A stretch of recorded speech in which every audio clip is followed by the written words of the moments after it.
Specially বিশেষভাবে আরাফার দিনে অর্থাৎ জিলহজের 9 তারিখে রোজা রাখা। জিলহজের 9 তারিখে কি করা? রোজা রাখা।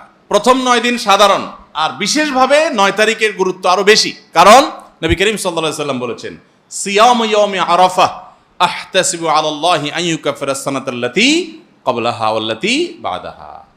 আরাফাত দিনের রোজা অর্থাৎ জিলহজের 9 তারিখের রোজা, এই রোজা সম্পর্কে আল্লাহর কাছে আমার ধারণা, আল্লাহর প্রতি নবী সাল্লাল্লাহু আলাইহি সাল্লাম বলছেন যে আমার ধারণা যে এই রোজার বিনিময়ে আল্লাহ তাআলা 1 বছর পূর্বের আর 1 বছর পরের, অর্থাৎ আগামী 1 বছর এবং গত 1 বছরের গুনাহ আল্লাহ তাআলা মাফ করে দিবেন।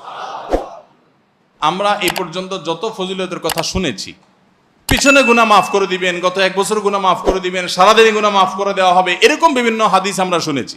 কিন্তু এরকম কোন হাদিস কেউ হয়তো আমরা এই হাদিস ছাড়া আরেকটা হাদিস শুনি নাই যে 1 বছর অগ্রিম গুনাহ মাফ করবেন।